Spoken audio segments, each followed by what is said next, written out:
under that, vying to crack the 100. Let's go. The Harmonious 100. It's the new goal. It's on top of the vision. The 2030 vision is big, but who are the Harmonious 100? Who are the Harmonious 100? Interesting. Forbes Fortune 100. They just made that a thing. That would be cool, actually. That's a big vision. And the criteria is just how much money they make. Yeah, but they're all gross. It's just a leaderboard on a metric that I don't know is the greatest one. And so we have the Harmonious 100, and they have several different criteria. You know what they say, mo money, mo problems. Welcome back to The Ether, the show that disrupts the way you think about running your business. Join me, Brandon, and my co-host, Sean Delaney, the creator of What If, on today's episode. Our goal is to provide context around what we talk about so you have the clarity to cut through the noise and the confidence to grow and run a truly harmonious business. Let's jump in and take the next step to achieving business freedom.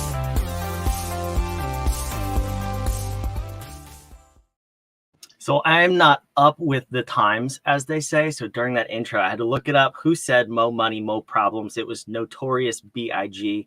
Never listened to his music. Not really from my time. Sean, are you familiar with the guy? Yes. What is from your time? I don't know. I don't watch anything. I don't watch movies. I don't listen to music. I'm useless. I'm just here helping narrate this podcast. So that's what we're here to do. Like, what's a contemporary musician for you? I mean, this is very frustrating for me that I'll make cultural references, musical references. We use that a lot in What If, and it is just, he doesn't. But I have the Google machine at my fingertips, so I can clickety clack and find these things out. Which I cannot do. See that? Which is why you're here. I just had a very interesting conversation with one of our luminaries in the WIC, Renee Rebar. Sales expert for all. I was going to say to the stars, but to all aspiring stars. And she was telling me, well, you need to do this, and this. Right? We're all in the vein of us working on our own ubiquity score or marketing score. She's giving me all these things to do, but they're all tech related. And she mentioned some app, something. I'm like, yeah. She goes, you don't know what that is. I go, no. And she goes, well, what? And I said, that's why I'm not doing it. She goes, well, why aren't you? I said, these are Brandon questions.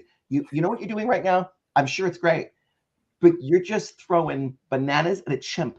I don't know. I know what they are. I know the things that are coming at me. I love them, but I don't know what to do with them. I don't know why. And I don't know why you're throwing them at me. You're throwing bananas to a chimp. Let's get Brandon in here. And, he does better with the clickety clack with the apps. That's why I'm here. Anyway, it was a humbling experience, but also like I know. Okay. So then let's clickety clack. That kind of segues into today's conversation pretty poorly, but we're going to make it good anyway. So we're talking about time freedom.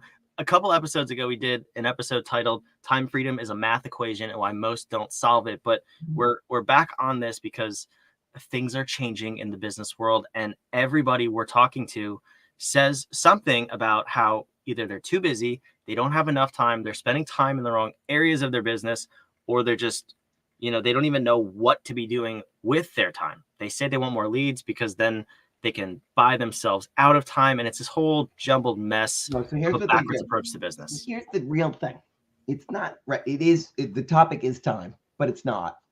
It's what we were talking about before we came live, which I love how Brandon does randomly when I'm in the middle of about to say something that, my kids once asked me why I go to confession so often. And it's like, what could possibly have, and I said, when it's been frequent, I just say, I offended a lot of people. And they say, but did you? I go, I'm sure that I did. Brandon records me now a lot. So, and sometimes he just clicks live. I'm sure I've offended people. usually intentionally. Let's say always intentionally with my, okay. So let's back up. The real thing is a lot of clients come to us, and how frequent would you say, Brandon, someone comes and says, what I really need is X, and we ultimately agree that what they really need was X? Never. Well, it's funny because I don't know if we've mentioned on this show, but I've seen it. I've brought this up on Harmonious at Lunch and with some of our clients. Every time somebody takes the bad, they come presenting some symptom, we'll say, if you treat this like a doctor, right? Yes. And every single time I say, okay, that's fine. We take the bad, we go through the results. It is never, like literally 0% of the time has somebody identified the true area of the root cause of their problem. So 0%, Sean. So imagine how often we're talking to the doctor's offices now out there. I'm quite sure you love it when someone comes to you self-diagnosed with 15 pieces of things. Or maybe they didn't print. No, they probably just pick up their phone and go, look, see, I told you have this. I went on WebMD and this is what it says. I have cancer. I have this. You have a splinter. We just pump the brakes for a second. So same thing. They come to us and say, I have a time management problem. So we never accept any statement for what it is until we ask questions. It's what we do. One of the main things we do is ask disruptive questions. A lot of how would you know? And if this, then what kind of questions? So I need more time. Well, time is not even a real thing, right? It's just the observation of change. Well, we got kids in the room. We have a kid on the podcast. We have kids deciding things happen on their time frame, and all things are relative, right? So dad's been in there a long time. Why? Because I wanted something to change faster than I was observing it, and so I feel stressed. So people say, I need more time. Okay, you're not going to get more time. So you have time. So it's a time allocation problem. But why are you unhappy with your allocation of time? Because also some people say, well, I have a work-life balance. Great. We'll give you, if I gave you another hour in your day, where would you spend it? At work? Okay, so we've had people that said to me, I need more time. Why do you need more time? So you can spend more time at home? Oh my God, they look like a trapped animal. No, I don't want to spend more time at home. I like this, and I want to work more. Okay, so you want to work more. So there is no more time. Yeah, that one confused me when I was actually caught off guard in that conversation, because I said they came to us saying they wanted time freedom. And I said, okay, so if we like reduce your time by 50%, we have a program that does that guaranteed in 90 days. If we do that, what are you going to do with it? And he was like, well, I'm working 50 hours a week. I'm cool with that. I would just do more work. And I was like, wait, you want me to save you 50% of your time, but just fill it back with more work? Yeah. So if you'd spend more time with that work, then you're enjoying that work. So you gotta, again, it's a time allocation problem, but it's that you don't want to allocate it on some other part of your life. And you think, if I work more, I will make more money and pay to get rid of yard work. I can have babysitters for the kids. You're trying to pay off some of the other jobs that need to be done in your life. That is not saying you need time freedom in your business. No. What you're saying is I have an efficiency problem in my business because I need to earn more money here, because you're not going to, the guy said every waking minute I work, and I'd like more of that. You can't have more hours. You just can get more efficiency from those hours then, because efficiency, not, I want to spend time over here with my family. We need to be more efficient, because you're saying you need more money here to fund a lifestyle choice. You want to spend time here to earn money to buy it back from life's obligations. Totally fine. No judgment. But that is what you're really asking. And so then we need to do that. It's one of the only times that I say, okay, yeah, you need more leads, more efficiency and more leads, because this guy's trying to churn more money through the system. And so, because a lot of times they will come to us and say, well, marketing's such a big thing. I need more leads. Okay. Do you need more leads? Do you need more conversions? Do you need more because you really want to, you have capacity to pump through this? No. Oh no, I'm working myself to death. I mean, I hate this business so much. So I figure if I just get more in, yeah, I'll work harder and probably die, but I'll get more in and then I'll have more to put but then I'll make more money and then I can hire someone to do some of this stuff. Okay. So no. You have an aversion to the places you need to allocate your time inside of your business, and you have no way to delegate it yet. So then that's a different problem. We can extract the pieces that you don't need to be doing altogether, that no one needs to be doing. Get laser focused on the activities that you are doing that are the most generative of revenue. And then make sure that we're hiring the right kind of person at the right rate in order to take over the stuff so that you know how to delegate it right. But there's so many other needles and threads to pick at there before it's a right. But it always presents as, Doc, my left arm's numb. I guess it's a heart attack. Well, there's 18 reasons why it might be numb. And what are we really trying to achieve here, right? So yeah, it's very interesting that also when you look at all the problems that entrepreneurs have, they all can get, especially 7 to 8 figure entrepreneurs in that transition from beginning to 7 transitioning into 8 and then 8 to 9, right? I mean, giant leaps there, but you can all bring them down and say the feelings are very common. The same, I would argue. Right? I'm super stressed. Well, I mean, there's just like 3 yeah. basically across, right? I'm super stressed, and here's the reasons I think for that. I'm exhausted, and here's the reasons I think for that. Or I'm just, well, I'm confused, and I'm getting tired of this kind of thing. And then there's the I'm annoyed, I'm frustrated, I'm annoyed, I want to extricate, or I cannot get change fast enough because I don't exactly know what to do now that I'm clear. And then 3 is, now I'm losing momentum, steam. I'm either the only one here, I'm alone in this, or I can't get everyone else on my speed of change, and therefore my energy that I'm pouring in to get everyone, no one's running as fast as I am. We're a 6-person team running, and we're all tethered together, and I'm in the front, and these bungees are getting stretched out because I'm pulling. Mm-hmm. That's wearing me down. And so, but then they all manifest as, I'm super stressed, I'm confused, I'm alone, I have decision fatigue. And they think then the answer is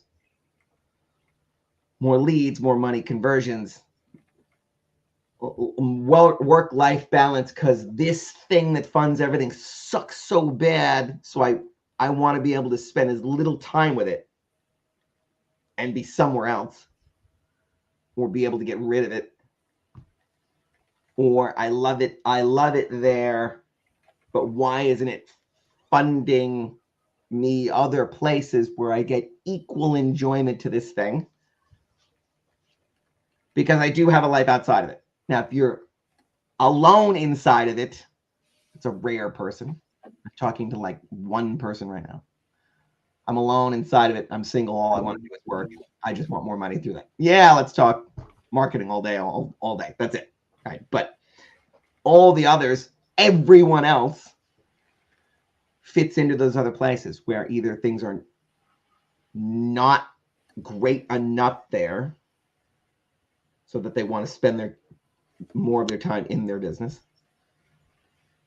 I'm avoiding it. I'm avoiding something in my business. So that's why I'm coming to you, because I'm avoiding a pain that my business gives me. My business itself gives me, because it's not doing what I need it to do. It's not fun enough there that I feel equally, and I don't need work-life balance. I choose when I spend time with my family and when I spend time with What If, and they are both equally additive to me. So I want to spend as much time with each so that they're effectuating their purpose and they are satisfied, those two interests, family and business. Yard work is a suck on the joy from one of those two things. So I would rather paying someone to do that. So then I go, yeah, I wish I had more time. For what? I don't want to do that. Yeah, okay. So you just mean get rid of that. As opposed to, I wish I had time freedom. They say that. Oh, what do you mean by that? The ability to float between two things you equally love? No, to not spend time here because I want to spend time there. That's not time freedom. That's I attach myself to a thing I do not like. So much so that I'm going to someone else to say, how can I spend less time with that thing so I can spend it over here? How about we could get you out of that thing, or we could make that thing not as bad to spend the time with it that you need in order to effectuate your purpose, because you haven't just shut the damn thing down for some reason. Why? Well, it funds my entire life. Oh, we're quite wealthy. Oh, okay. Oh, yeah. So then sell it or get rid of it. No, it's everything. I thought you said you hate it. I hate it. I hate it with every minute. Okay, well, so then we need to fix that part. It's not time. I think it's time. But that's kind of a big bucket that you can play in all those dimensions. Yeah, well, that's thoughts. That backwards approach is usually how people try to grow and get their time back, which I think is interesting because when you step back and when you explain it, it makes complete sense. But what people don't realize when they're in it is, I heard one of my favorite authors, Mike Michalowicz, use the analogy one time. It's like saying, we lose a penny on every unit we sell, but we make it up in volume. It's like just adding more leads to a problem and making it bigger is only going to make that problem worse. And we think we can buy ourselves out of it. But yeah, if you have a time problem, have destroyed themselves, who have gone out of business because they got too good. Yeah, and that's the result, because you haven't fixed the root problem. As a matter of fact, I'm not naming any names, but I have a bad review later today, as of the recording of this podcast, where this is the exact situation. Now, this person is luckily smart enough to realize that it's not a more leads problem. It's actually an order problem. So their Serenity score is 21 out of 50 because they're overworked, maxed out, and at the center of basically all decisions. And they have a big company. I mean, they have employees, they have people who can handle the responsibilities of delegation, but everything still funnels through them. Their order score and operate are also relatively low. They're in the mid 30s. So their ubiquity score is 48. So we don't have a lead problem. We don't have a sales and conversion problem. We have a delegation and business model problem. This is an operating problem. And that's one of those ones. I love them when they come and say, I need you to improve my score. And we say, I need you to stop doing what you're doing. What do you mean? Stop doing what you're doing. Right? Hey, this gate, this seems to be letting in a lot of water. It's getting pretty high. Can you swim? Nope. Should I keep turning it? Shut it off. I can't shut it off. Shut it off. But we'll shut it off for a second.